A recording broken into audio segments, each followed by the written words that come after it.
रसोई से कांच का ग्लास टूटने की आवाज़ सुनकर दादी माँ आस्था पर बुरी तरह बरस पड़ी। इतनी बड़ी हो गई है लेकिन सलीका नहीं आया। एक गिलास पानी लाने के लिए कहा तो ग्लास ही तोड़ दिया। कल को पराए घर जाएगी तो सब यही कहेंगे कि कुछ सिखाया नहीं। हमारी नाक कटवाएगी क्या? दादी माँ, जानबूझकर तो तोड़ा नहीं है, गलती से टूट गया है, आस्था ने सफाई देते हुए कहा। अच्छा, एक तो ग्लास तोड़ दिया, ऊपर से जुबान चला रही है। सब पता चल जाएगा जब सास चोटी पकड़ कर मारेगी। यह सुनकर आस्था रो पड़ी। हमेशा ही दादी माँ की यही चिक रहती है। छोटी सी भी गलती हो जाए तो पराया घर जाएगी तो हमारी नाक कटाएगी, सास चोटी पकड़ कर मारेगी कहकर डराया करती है। जोर से हंस दिया तो कहती, दूसरे घर जाना है, बत्तीसी मत दिखाया कर। सारा दिन बात बात पर टोकती रहती है। माँ भी दादी माँ के सामने चुप रहती है।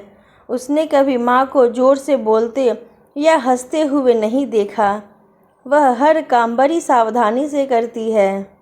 भूलवश कुछ गलती भी हो जाती है तो दादी माँ पूरा घर सिर पर उठा लेती है।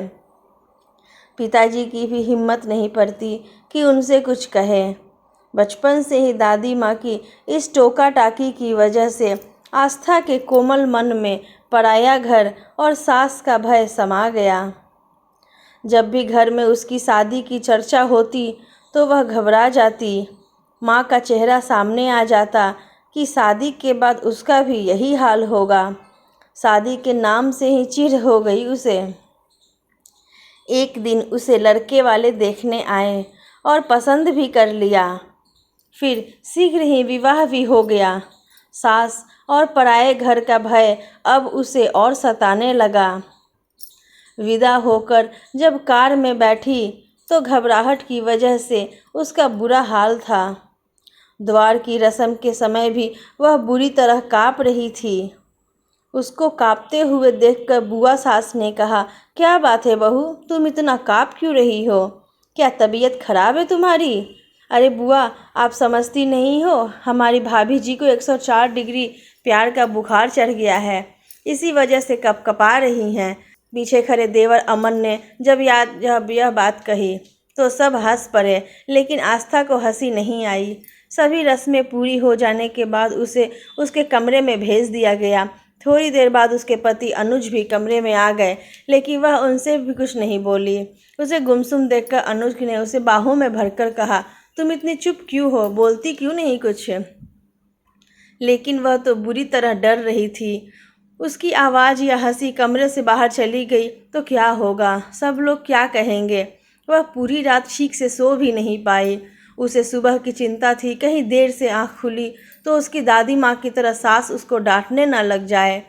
यही सब सोचते सोचते पता नहीं कब उसकी आँख लग गई।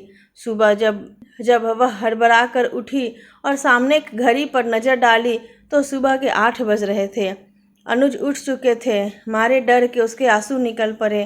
तभी दरवाजे पर दस्तक देते हुए उसकी ननद अनु की आवाज़ है, भाभी जी, अगर नींद पूरी हो गई तो कृपया उठने का कष्ट करें, सब लोग आपके हाथ की चाय पीना चाहते हैं। कमरे से आस्था के रोने की आवाज़ सुनकर अनु घबरा गई। अंदर जाकर आस्था के आंसू पोंछते हुए बोली, सॉरी भाभी, मुझे नहीं मालूम था कि तुम इतनी इमोशनल हो, मुझे तो मजाक करने की आदत है। फिर बाईं आंख मारते हुए बोली, मैं भी पूरी पागल हूँ, तुम पूरी रात जागी हो और मैंने तुम्हें डिस्टर्ब कर दिया। बड़ी मुश्किल से अपने आंसुओं को पोंछते हुए आस्था बोली, दीदी, मैं आपकी बात की वजह से नहीं रो रही हूँ, मुझे डर लग रहा है, उठने में इतनी देर हो गई है, कहीं माँ जी नाराज़ तो नहीं होंगी? हंसते हुए अनु बोली, भाभी, तुमने तो मुझे डरा ही दिया था। वैसे तो यहाँ सभी लोग जल्दी उठते हैं, लेकिन कभी कभार देर हो जाए तो कोई बात नहीं, लेकिन रविवार और छुट्टी वाले दिन सुबह खूब आराम से उठते हैं। आस्था नहा धोकर रसोई में चली गई और सबके लिए चाय बनाने लगी। वह बहुत ही सावधानी से काम कर रही थी कि कहीं कुछ गलती ना हो जाए।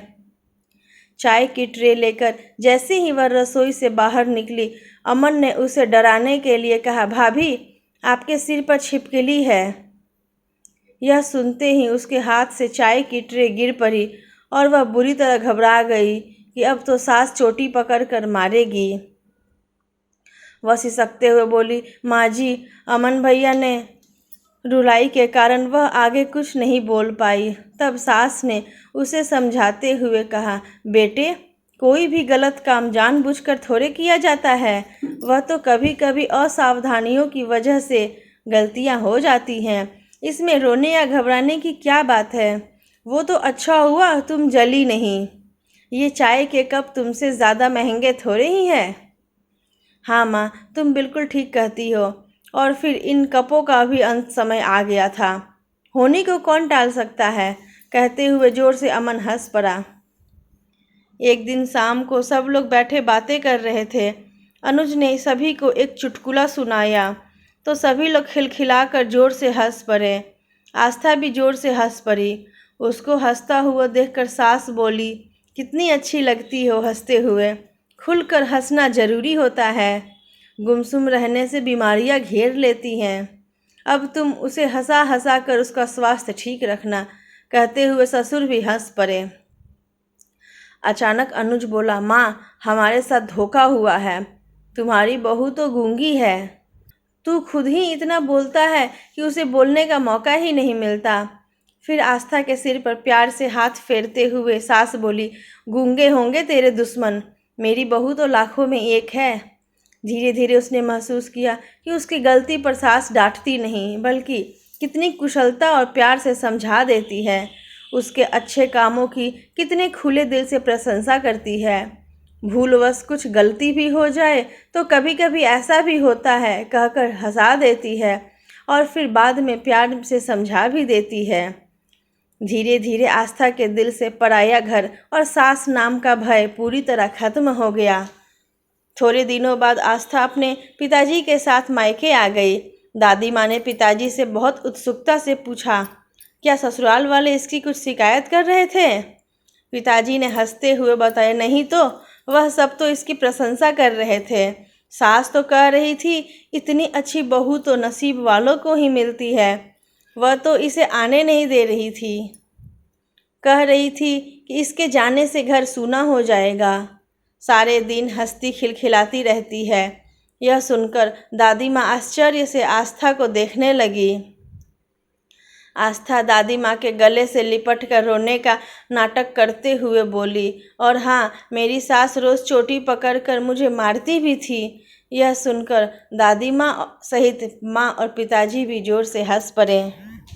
दोस्तों, अगर आप हमारे चैनल पर नए हैं तो कृपया हमारे चैनल को लाइक और सब्सक्राइब करें। धन्यवाद।